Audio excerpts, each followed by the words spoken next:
Thanks for choosing this free Anfield Index podcast. If you'd prefer to listen to this or any of our other shows without adverts, then now's the time to check out Anfield Index Pro. With AI Pro, you can supercharge your entire listening experience. You'll not only get all of our podcasts without the ads, but you'll have them far faster with our Quick Publish feature available exclusively for subscribers. AI Pro also puts you in the heart of our sound studio, with an option to listen to many of our shows live and interact with the podcasters in real time as the shows are recording. Upgrading couldn't be easier. AI Pro is available on all popular podcast platforms, and we have our own apps for Apple and Android. Just head on over to AnfieldIndexPro.com and get started today. Hello and welcome to AI Scouted on Anfield Index Pro. I'm Dave Hendrick, joined as always by Mr. Carl Matchett. How are you, sir? I'm pretty good for the next few hours at least. We'll see how I feel after tonight's games. Yes, indeed. Liverpool currently top of the league. Obviously, Manchester City can change that with a win tonight over Brighton. But the Reds walloped Manchester United last night and Thiago Alcantara put on a clinic. What were your thoughts watching the game? What are your thoughts since the game? Thiago back-to-back performances, which are, I think, the best in midfield that we've seen since Gerrard's peak. I think he's been unbelievable. Really, really sensational performances the last couple of games. Just nobody capable of getting near him. And that has pretty much been the catalyst to the performances that we've put down. Obviously, there was an embarrassing gulf, and I thought for a little while I was going to be spot on with that 5-0 prediction again. I'm absolutely disgusted that you were right instead. Yes. We'll move swiftly on from that. I was a Bernardo Silva goal away from being spot on at the weekend as well. Yeah, that's true actually. But look, we were both very, very confident of a result last night. I know there was a bit of talk before the match, like right before the match, about we're a little bit worried we might slip up. United can make it awkward for us, but I think that was probably just general pre-game nervousness from people talking. I don't think that was anything to do with the actual situations of either club, and it proved to be the case. Yeah, I think when I saw Phil Jones included in the United team and the midfield three of Bruno, Pogba and Matic, I think my confidence levels went up. I have a controversial take, and that is that the last two performances by Thiago are better than any central midfield performance that Steven Gerrard ever put in for this club. As a 10 and a right-sided midfielder, Gerrard has all-time great performances. As a central midfielder, I don't know he was ever as good as Thiago was last night or at the weekend. No, I mean, it would obviously be a very different type of as good or better, wouldn't it? Gerrard played in a really different way, but in terms of controlling the game, you could probably say that in their own styles, they definitely put in that level of performance. You would never see Gerrard doing the kind of, the step over and flick the other way, or some of the turns that he did away from the players, that kind of thing. But you would equally see him do similar types of ball winning that Thiago did last night and at the weekend. Similar sort of defence splitting passes, albeit with a really, really different technique to each other. So you'd see different ways of doing similar things, I think. A bit difficult. I watched the game back this morning, and there's a couple of immense line-breaking passes by Thiago that find Jordan Henderson, and they just bounce off him. And all I could think of was, if that was Gerrard, just imagine Gerrard was ever given. Now, I know he had Mascherano and Alonso, but he didn't have a Salah, he didn't have a Diaz, he had a Torres rather than a Mane, but he didn't have that elite quality in the wide areas. He didn't have the quality in defence that is there now. Just imagine if Gerrard, 23 years of age, was just transplanted into that team last night.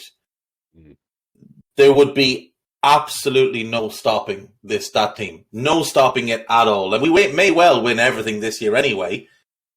But I think with Gerrard there, it would be another level altogether. It would be, for me, the greatest team that English football has ever seen. If we had just that top class match-winning midfielder in that attacking role.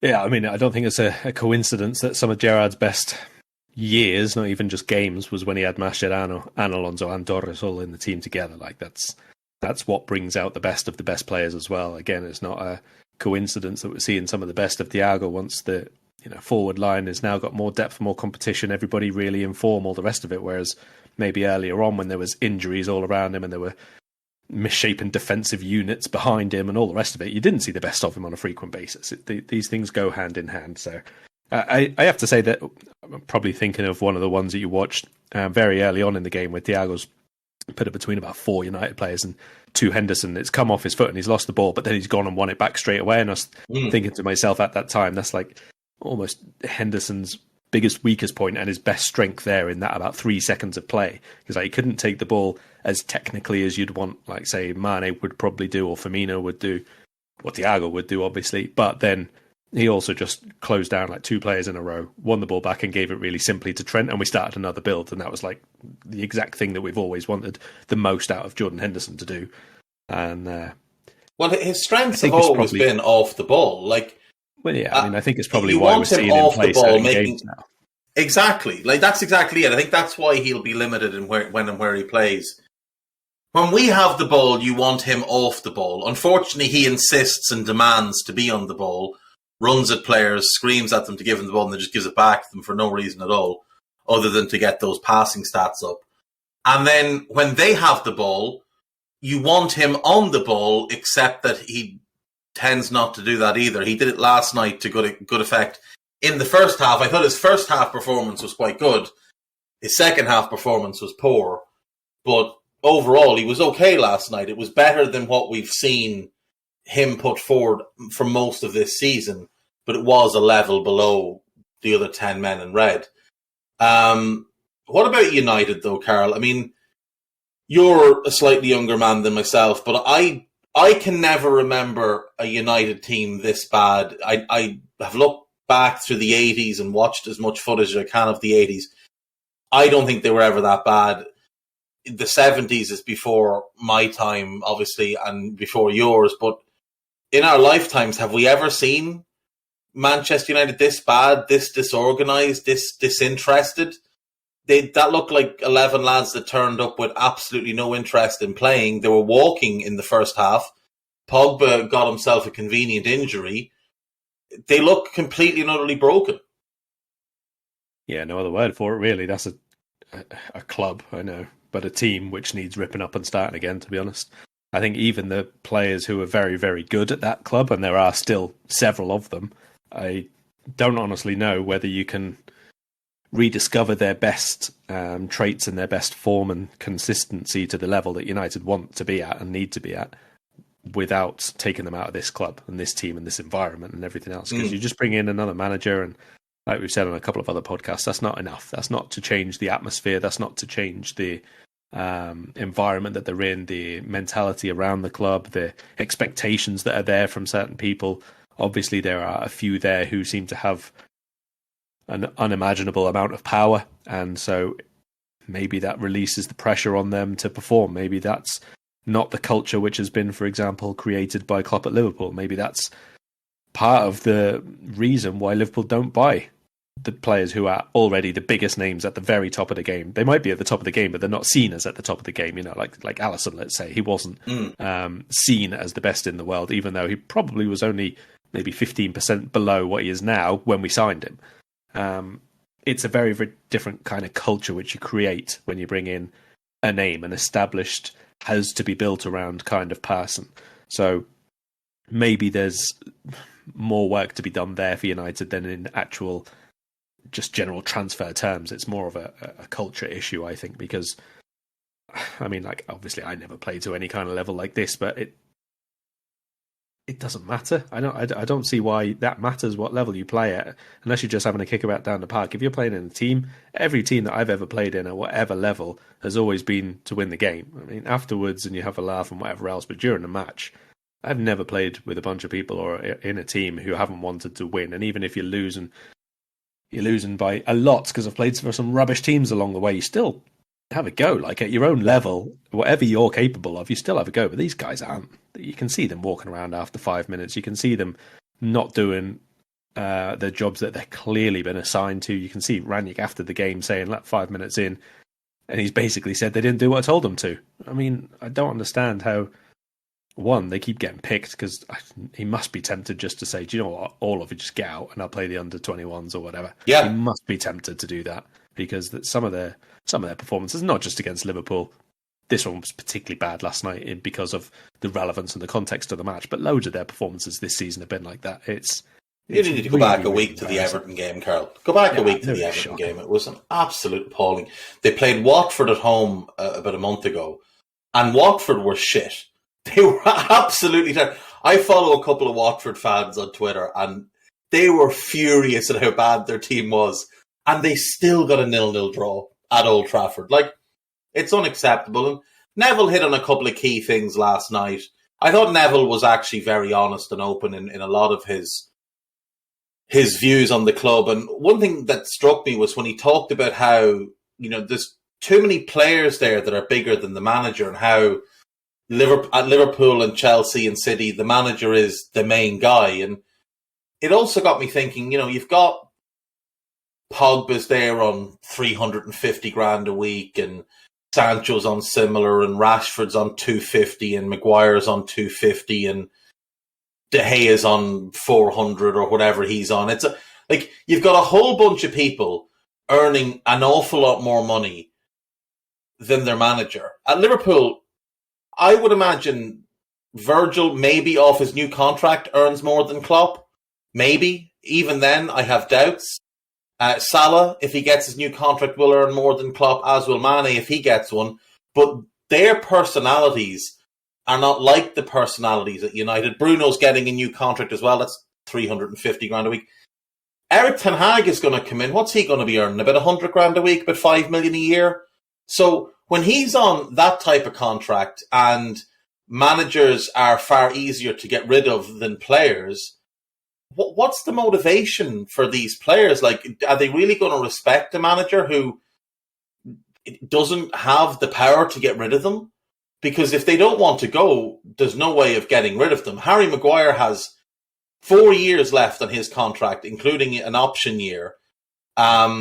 He earns 250 grand a week. He cost 80 million. He's the club captain. He's 29 years of age. He starts for England. If Ten Hag comes in and says, right, I want a new centre-back, you're out of the team, you're no longer captain, and Maguire thinks, okay, I'll just cause a bunch of trouble. Like, what can Ten Hag really do to him?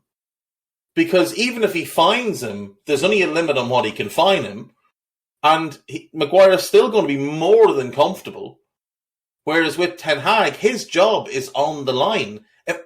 Let me ask you this question. If you were Eric Ten Hag, and you're currently managing Ajax, where everything you want is catered to, you've got best-in-class people in all departments, you have full control and say over team affairs, not necessarily transfers, but in terms of development all the way down to the academy, etc., etc.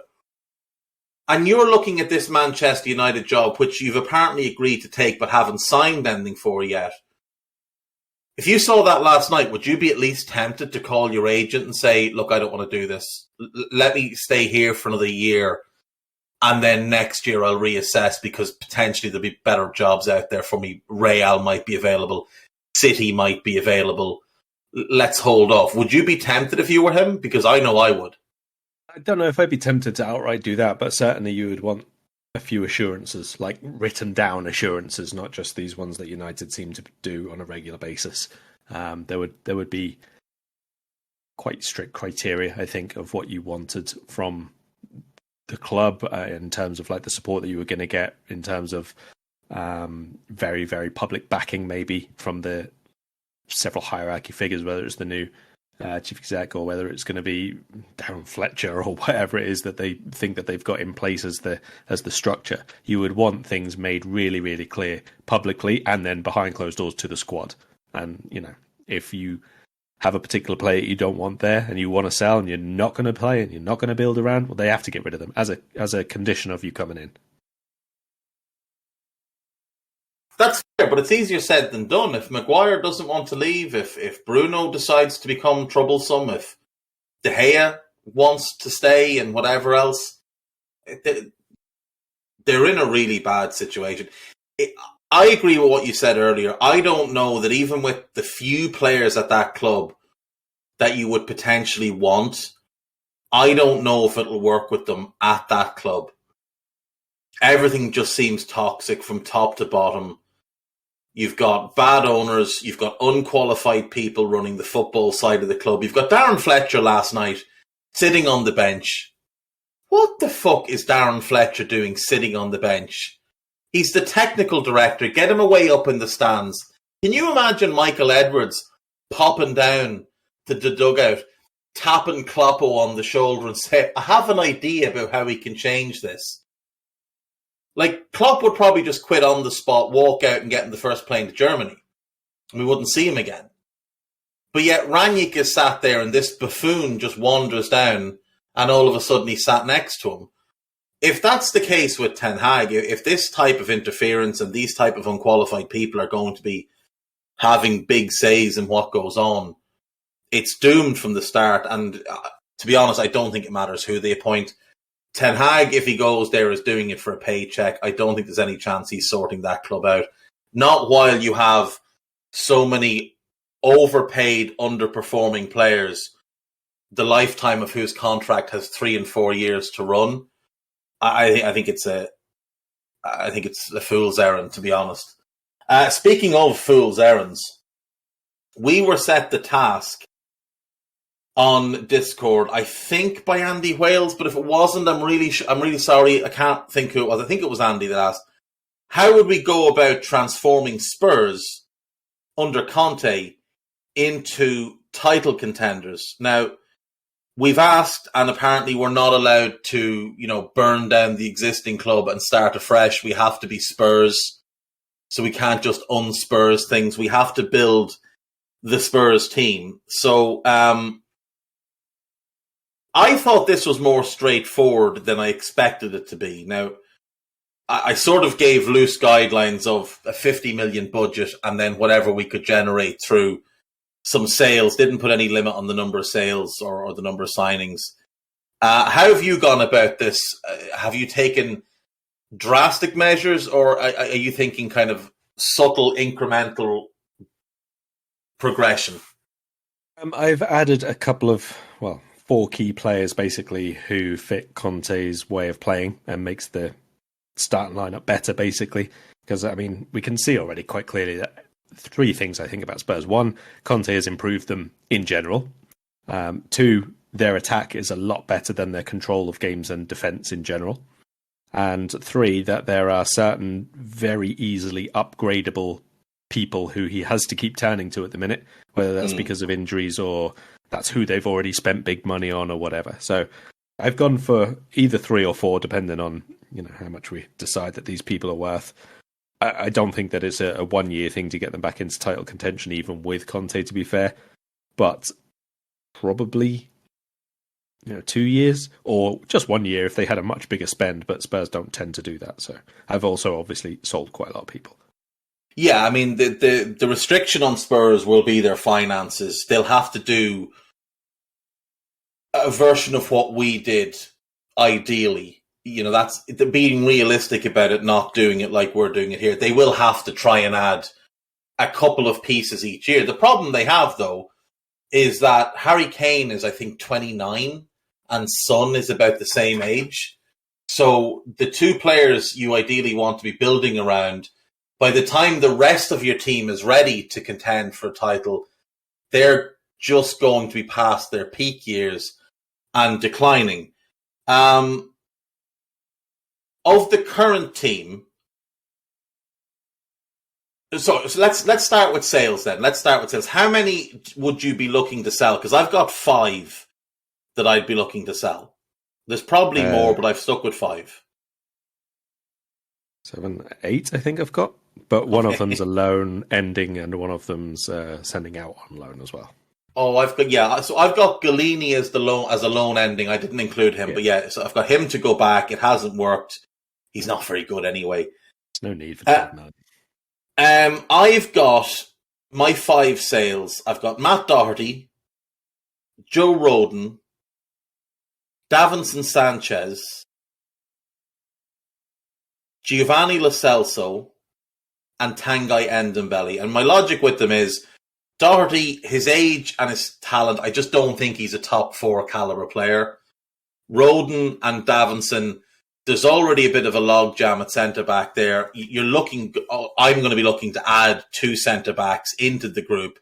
So I wanted 2 out. I think they're the 2 most easily sellable ones who'll bring me kind of decent value. I reckon I can probably get about 30 million for the pair of them, about 10 million for Doherty. Lo Celso, I think, is an easy sell. I think Villarreal will want to keep him. And I think at 25 million, you could probably find a deal there. And then Ndombele, I've just marked him down as a 25 million sale. I'm sure there will be clubs interested. I know it's a big loss on what they paid. I don't care. It's not my mistake. It's somebody else's. And with him, despite the fact that I adore his talent, I think he's the type that could become a little bit disruptive because he already has been in the past. If he's not getting in the team, he tends to run to the French media and all of a sudden you've got a bit of an unnecessary noise. So I've got the 5 of them leaving and I figure roughly that's about 90 million coming in for those 5. Yeah, I wouldn't disagree with any of them. I put Rodon down as a loan, but I don't really care. I don't rate Rodon quite as highly as some people seem to be fair. So I'm happy to sell him either way. The only ones I would add to that list are Harry Winks, who I don't have space for, and Bergwijn because it looks like he wants to leave, and so I just assume there might even be a deal there done already somewhere, to be honest. Yeah, I did consider both. I've kept Winks, I think, for quota purposes. Bergwijn, I've sort of got him as my 3rd choice left winger, but I'm more than happy to sell if need be. I did consider making Bergwijn a right wing back in the spirit of Victor Moses, but I get the feeling like you that he might want to leave and potentially go back to the Netherlands. So yeah, wouldn't be surprised at all if he left. So, looking at what's left of the squad, what players are you keeping as starters? Ignore depth for a minute. Just in terms of starters, what players are you keeping in the first team? And then what spots then are you left with that you need to fill just in the first 11? Christian Romero, unsurprisingly. Yes. I'm keeping all the front 3 as well, Kulusevski, Kane and Son. Same. I'm keeping Bentancur rock solid in centre mid. Same. And I've kept Reguilon at left wing back because there's just too many other positions to fill at the minute. Yeah, so I've got Reguilon. I've kept Højbjerg in my team for a year, but I've got a succession plan, so don't panic. Bentancur is an obvious one. He's been really good since joining. Kept the front 3. Obviously, you're keeping Romero. I've kept Lloris in goal, but I have targeted a successor, someone to bring in, develop behind him, and then make the first choice in 12 months. I would look to replace him immediately, but they've just given him a new contract, and he is the club captain, so I don't want it to stabilise things too much. So let's start there then. You've gone for a new goalkeeper. Who have you gone for? So I have put down someone who hasn't signed yet, but he's widely linked with Inter. Andre Onana. He's on a free, and I figure that I haven't seen him for 2 years now, basically, apart from like a couple of games for Ajax because of his ban, and then obviously being out of the team since he came back.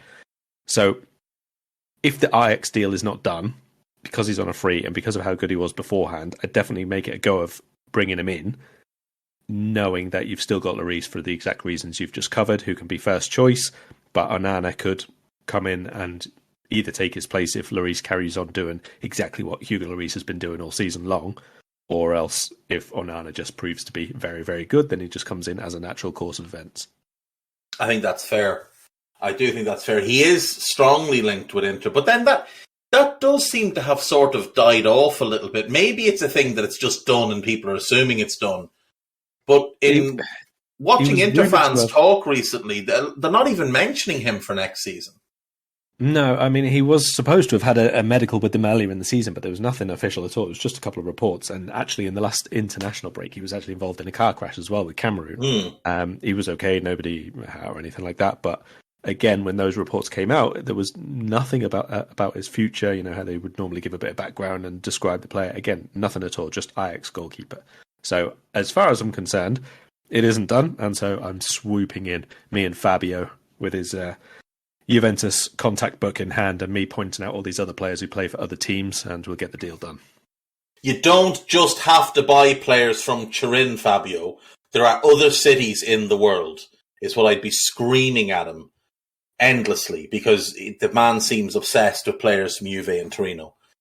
I've gone Alex Mere in goal from Napoli, 25 years of age. The Napoli move hasn't gone great. He had a rough start there. They've been a bit chaotic in the last couple of years. They've not given him as many opportunities as he's deserved. He's had runs in the team where he's looked good, had a poor game, and immediately been dropped out. Whereas others at that club, David Ospina being the primary example, has had multiple absolute shockers and is still in the team the following week. It's a remarkable rise for a man that wasn't good enough to get his game at Arsenal to just be the automatic first choice at Napoli. So I'm going to rescue Alex Mere. One of the things I like about him is I like his style. I like the fact that he's a sweeper keeper type. He's very similar stylistically to Hugo Lloris. He's that same type of goalkeeper. He's got maybe a little bit too much confidence in his kicking ability, as does young Hugo.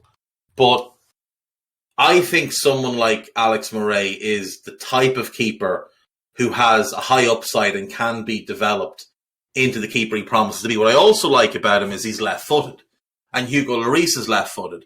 And when you get... Lloris is going to have to play some games. Defenders are used to passing back to him on his left foot. I like the fact that Mere can come in and that can just stay as is. They're not going to have to overthink things playing it back to him the way we saw.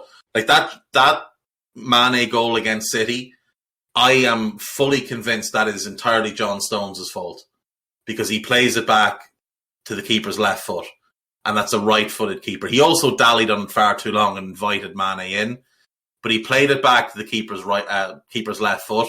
If he just plays it to his right foot outside the goalpost, the keeper walks onto it and clears it without even taking a touch. So I've looked at that, and I think Alex Mere is my best option. I think I can get him for about 15 million, and I think he's solved potentially a long-term issue. And if he's not good enough to be the long-term starter, I don't have a big investment in him, so I can go again and get somebody else. So I'm going to go with him as my goalkeeper.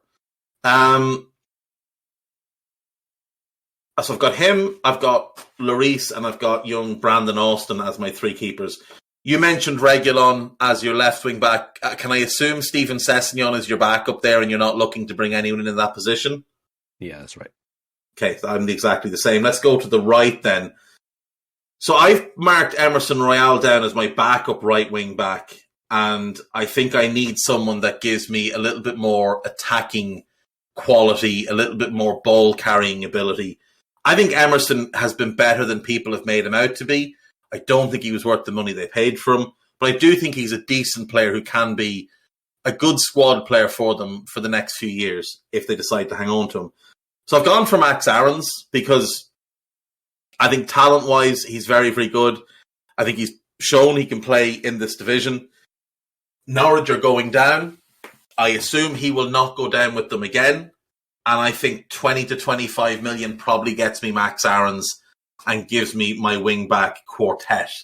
What have you done at right wing-back, or have you done anything at all? I have. I've added one as well. Not too dissimilar to you, actually. A little bit quicker, I think, and a little bit better ball carrying and a little bit more expensive as a result of all of that.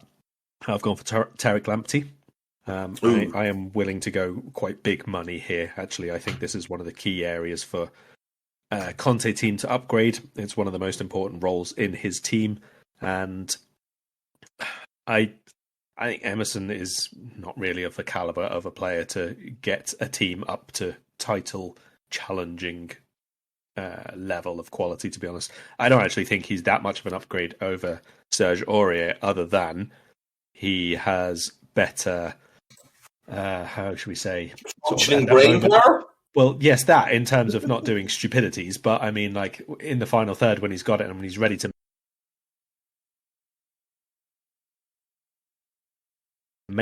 I think Aurier's got a really good cross on him, but he doesn't really know what he's doing. He just pump it in. Someone will get there. So I think Emerson's better than him at that, but I don't think he's better than him in really any other area of the pitch, which is a lot of money to pay for not really an upgrade. Yeah, that is fair. That is fair. I did consider Lamptey. The only concern I have with Lamptey is his size. Well, there's two things: his size and the hamstring injury. Like with Lamptey, he's always going to be so reliant on his speed.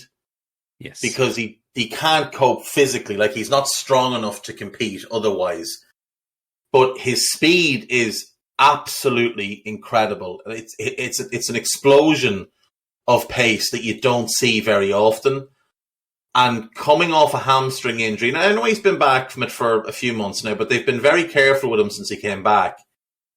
But when a hamstring injury keeps you out for nearly a year, that's the type of thing that would make me very concerned. Largely because of what happened to Michael Owen and how he had to alter his game. And it's different for Lamptey in the position he plays when it comes to altering his game. Guile won't often work as a wing back when you're that small. So I think if he stays fit and if you can rotate him with Emerson, then that can be Emerson. Emerson can just be the cart horse that plays against the dross when you've got enough without Lamptey. That would be the one concern I'd have with Lamptey is that injury possibility or re-injury possibility. It's fair. I mean, obviously this is, as usual, you'd be putting through the rigorous medicals and all the rest of it, and you have to make sure that there is no longer term concerns there, but it kind of goes for everyone, doesn't it? And Spurs, just like other teams, have signed plenty of players with their share of injuries beforehand. In this made-up scenario, Tariq Lamptey passes with flying colours, I'm pleased to report. Must have been the same doctor that did Andy Carroll's medical. We'll move on. We'll move on. No, Lamptey he's a special player. He really is, and there have been links to Spurs. If they were to go and get him, there's no doubt it's a huge upgrade on what they have there. Let's move into the centre defence then. We've both mentioned Romero as the one we keep as a starter. I've lined up Tanganga, Dyer and Davies as my backup three. Just because they work across the way, so that's fine.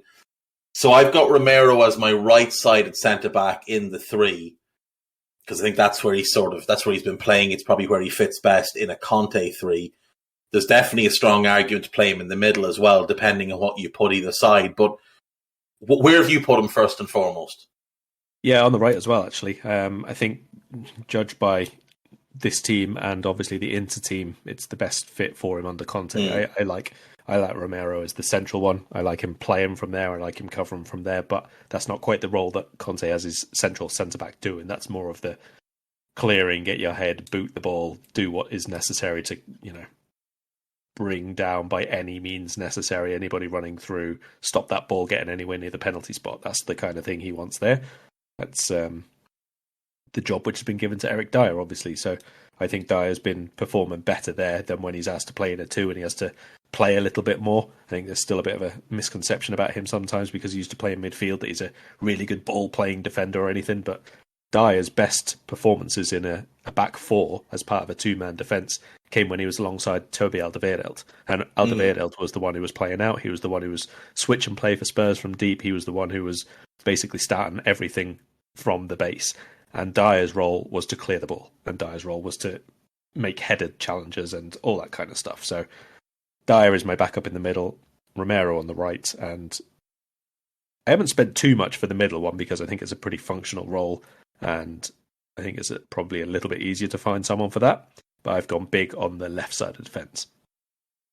Right, so let's start there then. I've gone for Josko Gvardiol from RB Leipzig, because when I think of the Inter team and I think of Bastone's role as a ball-carrying centre-back, the aggressive nature that Conte wants in his flanking centre-backs, I think Gvardiol, for me, fits in like a glove. Now, I think I've put down 45 million for him. I think that's enough to get him. They paid 16 or 18 for him. I think he would be outstanding in that position. Now, there's obviously other options as well that would fit very, very well, but he's the one I thought was the best fit for me. Yeah, that's fair. The only reason I've not actually gone for Gvardiol is because I think in Inter, I think Conte will demand someone who is already ready-made. I don't think he wants all of his signings. Yeah, I don't think he wants all of his signings to be, the Sessegnon variety, let's say. I think he's quite vocal about wanting people who are already ready to make the team go to the next level and be challengers and have consistency in the performances and all the rest of it. So I've actually got a list of 3 here because I don't know who you think will fit in with availability and, let's say, up to a 50-ish budget. The first one is the one you just mentioned, Bastoni, because that's what Conte does. He goes to his old teams and leagues and brings in the ones who are really good for him.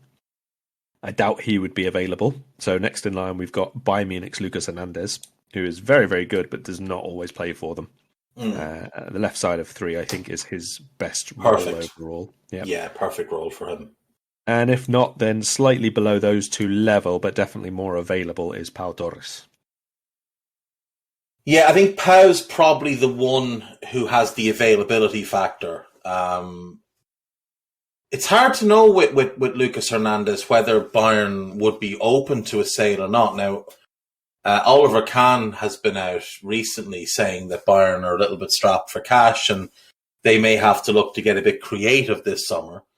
They do have a number of centre-backs there, but they're also losing Nicolas Sula this summer for free. Nzonzi, or no, what's his name? Tanguy Nianzou. He doesn't seem completely ready just yet.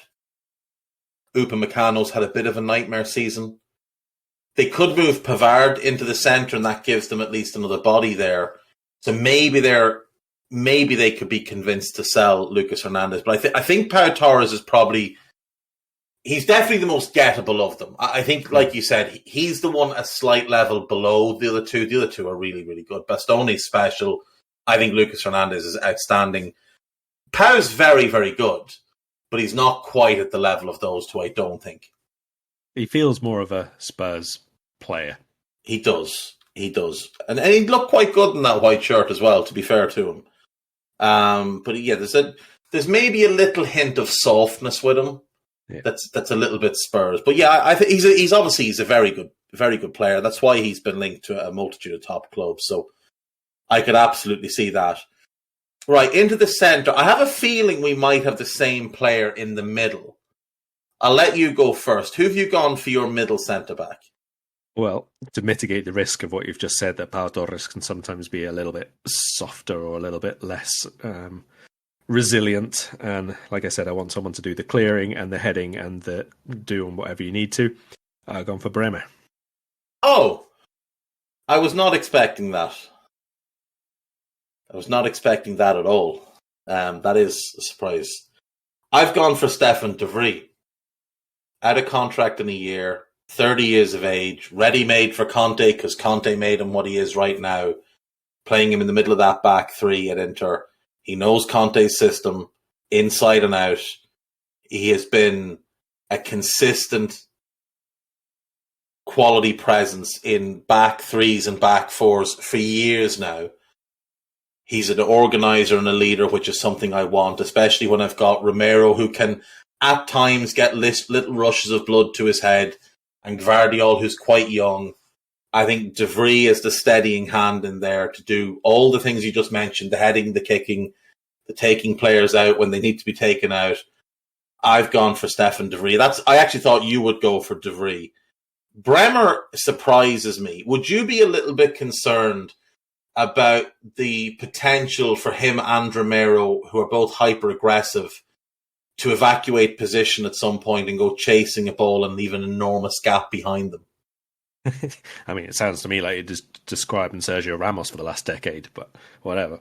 There's a little bit of Ramos in Bremer. There's a little bit of Lovren in him as well.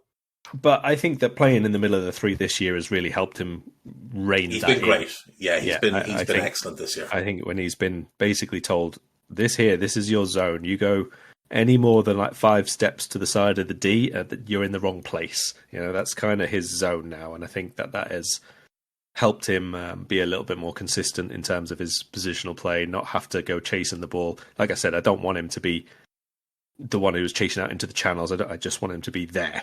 That's where he has to stay. So, look, if De Vrij is available, obviously he's the upgrade there. He's the better one. And I doubt there would be too much of a price difference between them because of the contract situation. But I mean, we've seen £20 million more or less as the reported price tag for Bremer this summer. So I'm thinking, like, if I'm going big on the left-hand side, I want someone just to do the job consistently in the middle. They haven't got to be an amazing player there.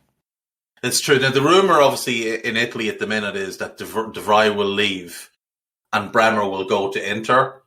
So it's possible that there's something there for Tottenham.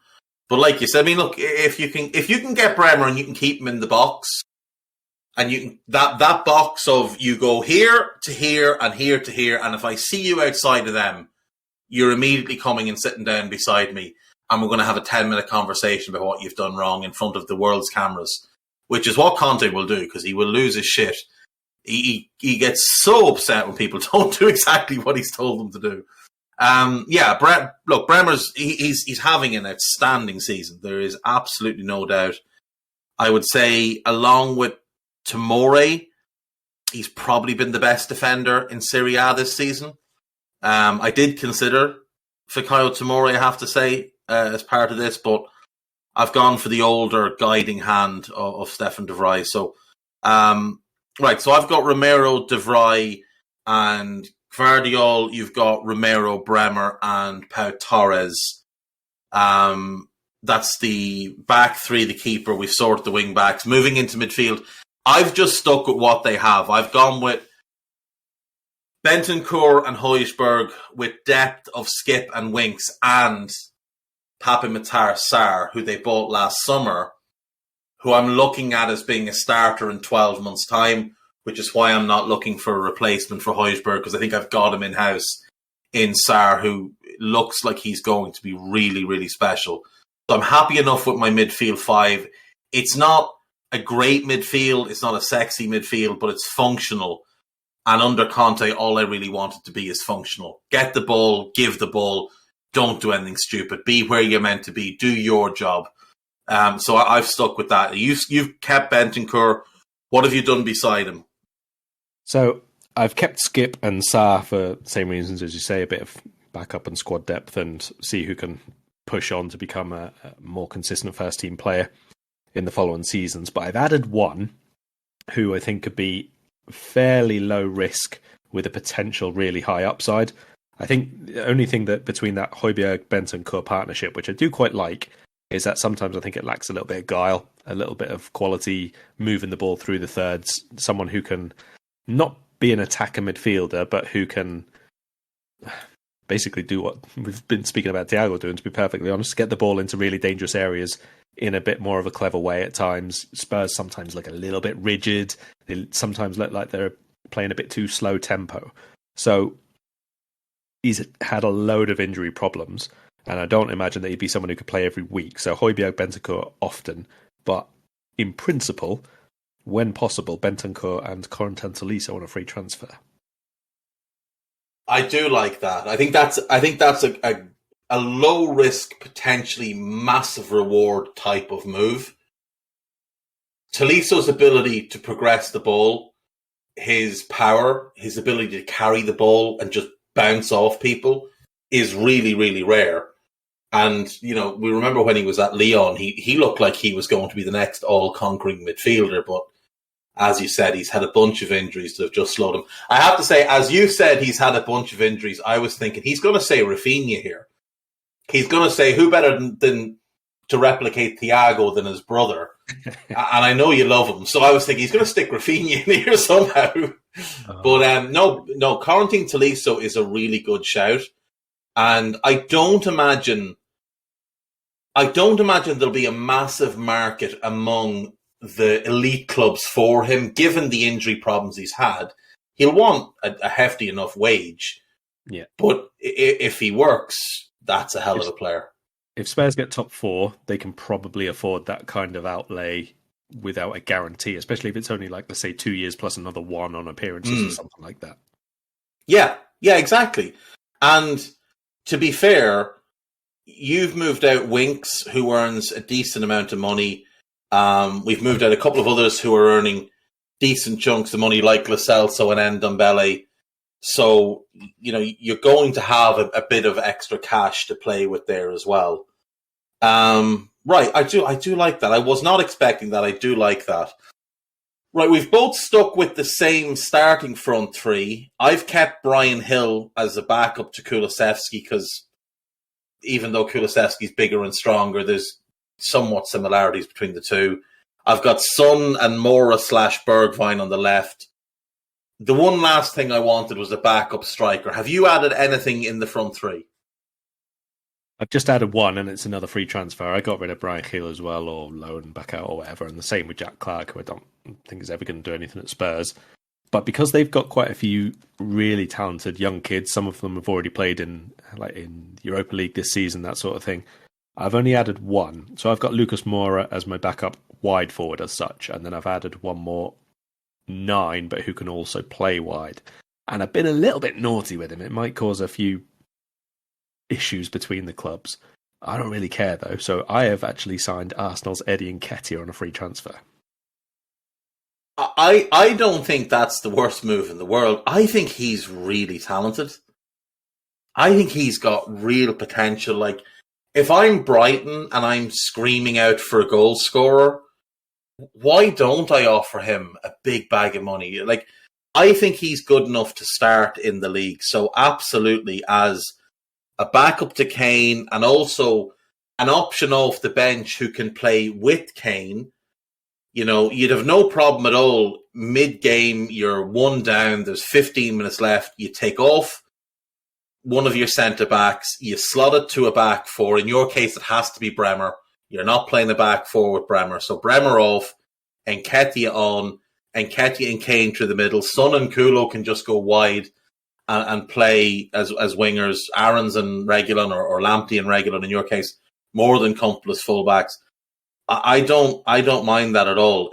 It would definitely cause some consternation in North London, but isn't that part of it? Winding up your rivals? I think that's great fun. I don't think it quite compares to Sol Campbell and losing him going the other way.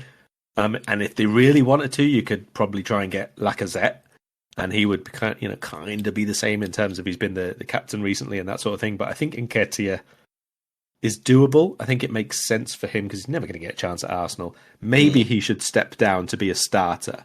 And obviously, you're not going to start as a number 9 on a regular basis. But if it's put to him that they have five forwards for 3 playing every single week, you're going to get games more often than not. It's not just a case of you're in when Kane's not. It is that you can be from the left, you can be instead of Kane, or you can play with 2 of them. And like you say, one just in behind, or a system switch, because Spurs have done that plenty under Conte. So I think if it's 5 from 6, as we can see at Liverpool now, in fact, if you're Divock Origi or Mina right now, you can see you're not getting a lot of game time. But if you're Firmino or Jota, you can see you are getting plenty of game time. Yeah. I think it'd be more or less a similar thing here. 5 into 3 when you've got all those competitions to play in, it's a lot. It is a lot. And you can guarantee him the cups, and you can tell Harry Kane, look, you're not playing in the cups next year. We need to keep you fit. We've got Champions League, we've got Premier League. You've got bigger fish to fry. Don't even worry about the cups. And you keep a Troy Parrott or whoever else they have to be on the bench behind Nketiah and those. I did consider Lacazette. I strongly considered Lacazette here because I thought that would be kind of funny as well. The wages, I would imagine, it's his last big contract. He's going to want a massive amount of money, and I don't think I could justify that considering, he would primarily be the backup to Kane, even though you'd find ways to get him in the team. But he does a lot of the same things as Kane, just without as much of an end product.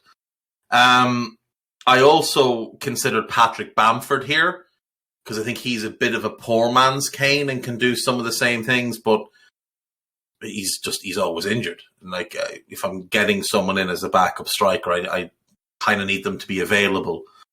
So I've got two options here. Now, I've gone with an experienced target man type of all-rounder who gets goals and assists. Or I've got a young, huge potential player who could do a bit of everything, could play across the front three, could potentially play a bit deeper, allows me a bit more system flexibility.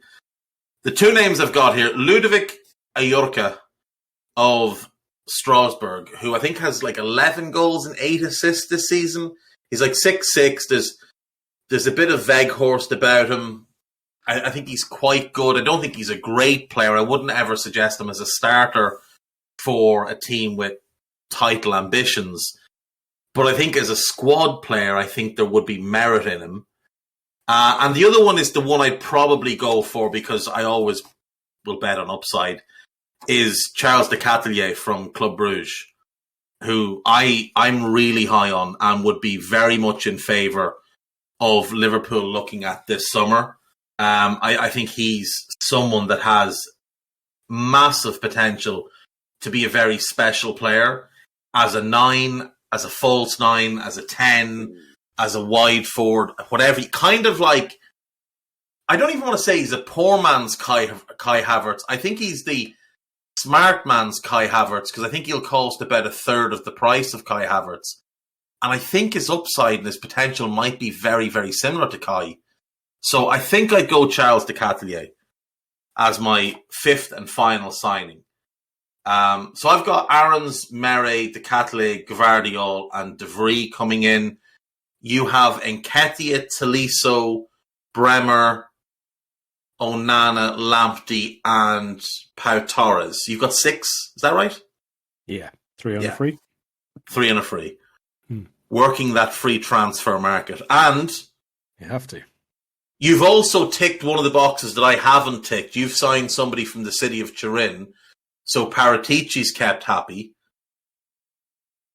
I haven't signed anyone from there. I may have to go and look for a free transfer. Who's out of contract? Hang on a sec. Maybe just loan De Sciglio to cover both wing-back positions, as he has done everywhere else. It's the only role for him. He's nowhere near... Right, let's see. Who's out of contract? We could loan out Brian Hill and bring in Bernardeschi as the backup to Kulusevski. Or De Sciglio is also on a free, so we could just sign him as the third. That's who we're getting. We're getting De Sciglio in just to tick the box of signing someone connected to the city of Turin on a free. Lovely jubbly. He'll do nicely. Bit of experience. Someone for Conte to chat to in Italian as well. It's always nice to have someone that the manager can just, share a glass of wine with and discuss the political climate in Italy. So that's who we're going with. We've just had a message there put in the chat group while we're recording that Ollie Skipper signed the new 5-year deal. So thankfully neither of us offloaded him, because that would be a very quick turnaround. That would be. It would have been bad news for poor Ollie Skip. Right. The other purpose of this podcast is to discuss Liverpool's upcoming game, and we've only left about 15 minutes for it, because it only deserves about 15 minutes, because Everton are absolutely shocking. We have, on a previous podcast, attempted to fix Everton. At the moment, Carl, they appear beyond fixing. Now, they did win last time out against that very sad Manchester United team that we saw last night. They've won 2 of their last 7 games. The other one was against Newcastle, in a game in which Newcastle bombarded them. And somehow, in the 99th minute, Alex Iwobi popped up with the winning goal. Might be his only useful contribution of the season. They've won 3 league matches under Frank Lampard. A decimated Leeds, that game against Newcastle and United. They also defeated Brentford and the mighty Boreham Wood to give Frank 5 wins from his time in charge. Overall thoughts on Everton, and what have you noticed that's different since Frank Lampard took over as manager? Their hope of avoiding relegation. That's quite different. It's a little bit worse now. I think that they might just do enough, to be honest. I think that Burnley change of manager, obviously, we don't know how that's going to go, but it doesn't fill me with confidence that they haven't brought somebody in straight away. Everton, I think that they'll just get enough wins along the way just to keep themselves above that little line there. I don't know, honestly, where all the results are going to come from, because I looked at the fixture list a couple of weeks ago, and honestly, it was just like, oh, they're going to lose that one. Well, they're going to lose that one. Well, they're going to lose that one. But then they got a couple of games now where since then, the teams that they're playing against have not looked good either. I mean, like, they're playing Leicester tonight. We're recording this on Wednesday. Leicester, they won a couple of games. I didn't see their European game, so I can't speak to how they're playing there. But against Newcastle, I wasn't really impressed. Big gaps everywhere. I think Everton have got a couple of players who are in form and actually caring enough and putting the effort in where they can get at teams like Leicester. I mean, later on in the campaign, they've got Watford away. They've been dreadful on the road, Everton. Really, really, really poor. But you'd think if Watford are close to going down at that point, maybe that's one they get a result at. Maybe at home to Brentford is one they get a result at. I think there's just a couple of games there where they'll have to win one of them, you know. And if they do beat Leicester tonight and make it back-to-back victories, that kind of puts a bit of a gap between them, doesn't it? I mean, even if Burnley do go on a bit of a run where they absolutely lock it down and the defence is really good, it's a lot of ground to make up in not very many games at all. And like I say, Iwobi, I think over the last probably 3 weeks or so has been one of their better players. Anthony Gordon, they keep trying to take him out of the team and then having to bring him on because he's one of the only ones who is really working hard from the front and making things happen for them. Richarlison is, I wouldn't say he's playing great, but he is actually creating quite a bit for them. He's getting himself into a few decent positions. And I think Mykolenko is just starting to find his feet as well now. And if they get just like one or two partnerships in key areas together, like Iwobi and Mykolenko down that side has been pretty good. I think Godfrey getting to play that side alongside a bit more of a steady defensive presence as well has been a good thing for them. Maybe they'll just do enough. Right, here's a little exercise. Win, loss, draw the following 8 games. For win, loss, draw for Everton. Everton home to Leicester. I'm going to go a win because I just don't think Leicester are at it at all. Away to Liverpool. 17-0. At home to Chelsea. Defeat. Away to Leicester. We'll say a defeat there as well. Away to Watford. A point. At home to Brentford. A win. At home to Crystal Palace. Maybe a draw. And away to Arsenal. Defeat. Okay. Now, same thing, but for Burnley. At home to Southampton. Draw. At home to Wolves. 0-0. It does. It reeks of 0-0, doesn't it? Absolutely. I can tell you that scoreline now. It's 0-0. Don't 7 even bother shots playing. in the game. 1 on Just target. call it into the Premier League. We'll take the draw. We'll all move on. Waste nobody's time. It's a Sunday game at 2 p.m. as well. That might be on television. Away to Watford. That's the one. That's the one they've got to win, isn't it? Yeah. I'm writing Watford off, and it's Hodgie, so I'm going to go for a Burnley win on that one. Okay. At home to Aston Villa. To keep things interesting, and because Villa's season is tailing off dramatically, a win for Burnley. Away to Spurs. An absolute humbling Spurs to put 4 past them. Away to Villa. A quick-fire turnaround revenge mission where Villa suddenly turn up and show signs of what to look forward to next season. Right. So as things stand, you have Everton finishing on 36 points, and you have Burnley on 33 points, and one game left. Mm-hmm. Burnley at home to Newcastle, needing the win to stay up on goal difference. Well, I mean, they're level on goal difference tonight before Everton's match, but they're playing Liverpool away on Saturday. So Everton's is going to be at least 15 worse off by this point. Newcastle are going to beat Burnley. Oh, so you have Everton staying up then. Yeah. I think Burnley would beat Newcastle on the final day of the season. I think Burnley at home with everything to play for, with their basically potentially the future of the club depending on it, and Big Sam in the dugout, swilling gravy, fucking rubbing it all over himself. I think that's got 1-0 Burnley. Ben Mee in the 94th minute, former player manager Ben Mee, in the 94th minute with a header to send Everton down. The whistle's already gone at the Emirates. Everton have lost 3-1 to Arsenal. All focus turns to the screen. It's the last minute at Turf Moor. It's 0-0, but Burnley get a corner. Oh, it would be magnificent. It would be magnificent. I still think it's all up in the air. Like you said, look, do you know what? The thing is, a lot of this comes down to teams like Villa and Leicester, because obviously Everton play Leicester twice, Burnley play Villa twice.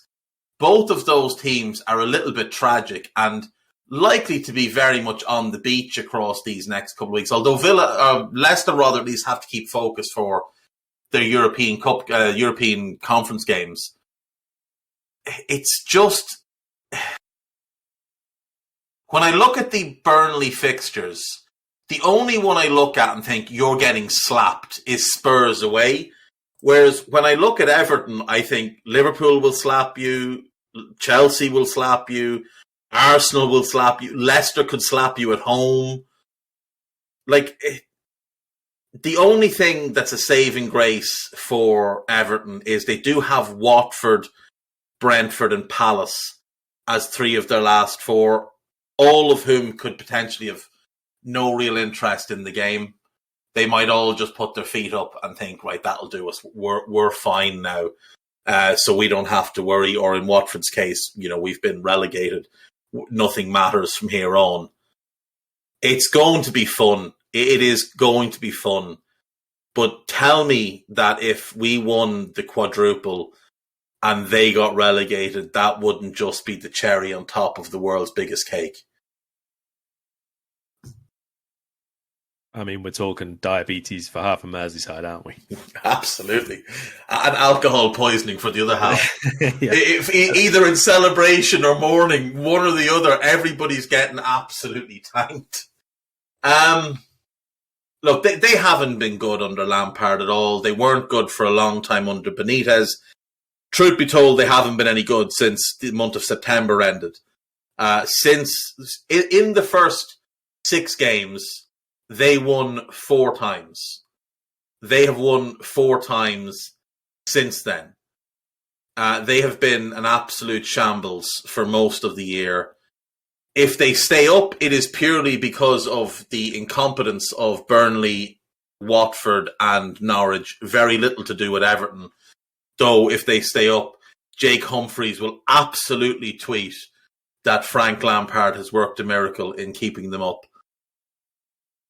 Is there anything about this Everton side that we should be concerned about, Carl? The fact that it's a derby, that hasn't mattered to them in recent years, bar last season, which just doesn't count because we had no players. Is there any real risk here that they cause us a big problem and stop our title push in its tracks?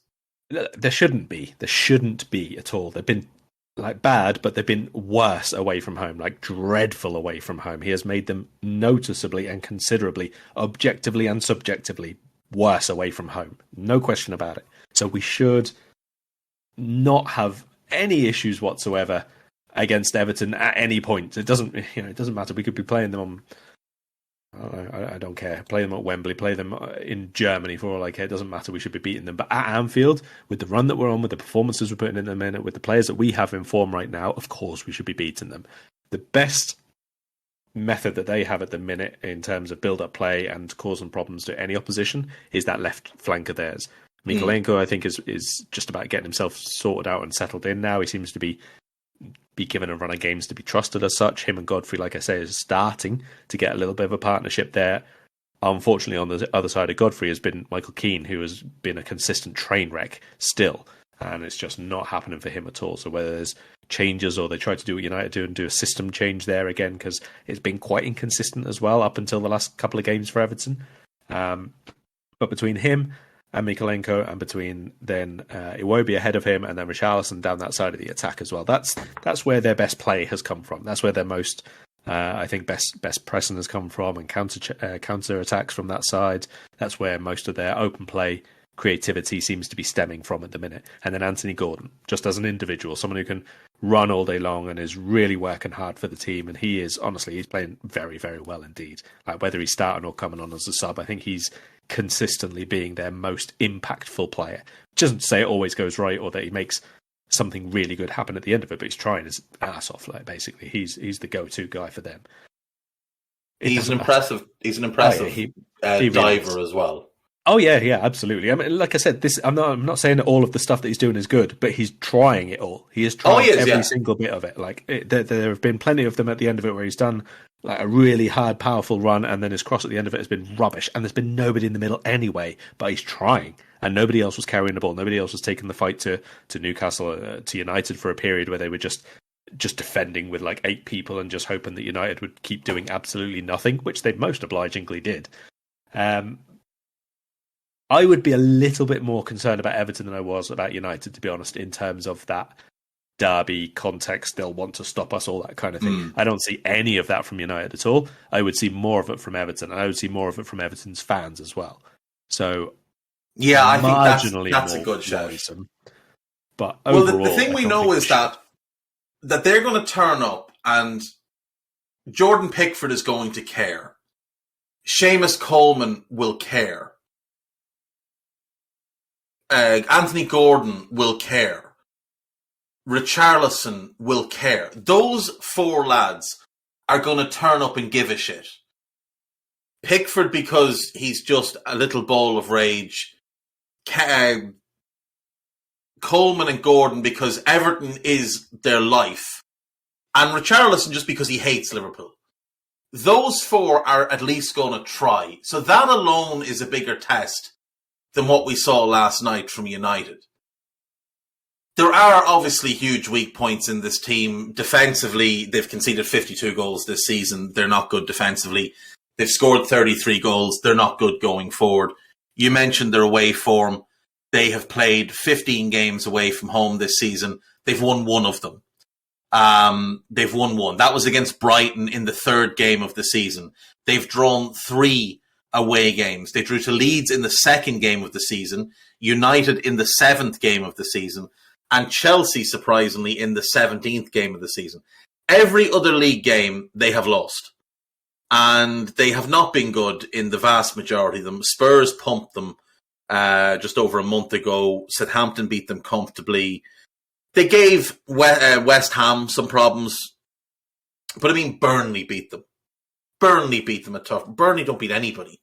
Burnley've won like 4 games or something all season. So is it 3 games? It might be 3 games. How many games have Burnley won? Burnley have won 4 games all season. And that win against Everton was only their 3rd win since October. So, you know, they're dreadful away from home. This is a team that we should turn over. Regardless of who plays,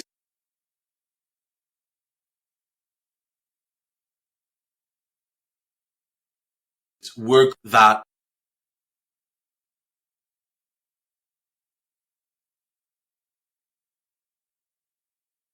will be a little bit in on somebody. Doucouré's got an unconventional way of tackling people. They're going to be without Patterson, Davies, Townsend, and if they lose anyone tonight. But Yerry Mina is back fit again. So maybe he comes back in for the game. Our only doubt is Bobby, but Klopp says he hopes he'll be back in time for this one. Do you think we see more than 4 changes from the team that played last night? Or 4 or more. Sorry, 4 or more changes. Yeah, I do. I think 5 I've gone for. Yeah, 5. Okay, so Ali starts. Mm-hmm. Trent starts. Yeah, I've kept Trent. Ibu starts. Yep, that's 1. Virgil. Costas or Robbo? I've gone for Costas. He's my second change. Yeah, I like that. I think this is a good game for him as well. Midfield, I expect Naby to start over Thiago. I've gone for Curtis Jones to start over Thiago. Oh, and not Naby. So you're holding Naby back for Villarreal? Yeah, I'm keeping Naby and Thiago wrapped up for this one. So you're going Henderson, Fabinho, and Curtis? Yeah. Okay. Yeah. It's absolutely good enough to go against them. So that's your third change. So you're then changing 2 of the front line. Yeah. So are you going Bobby through the middle and Jota off the left with Salah on the right? Yeah. Yeah, assuming Firmino's fit. Yeah, and if not, I'd probably go with Origi.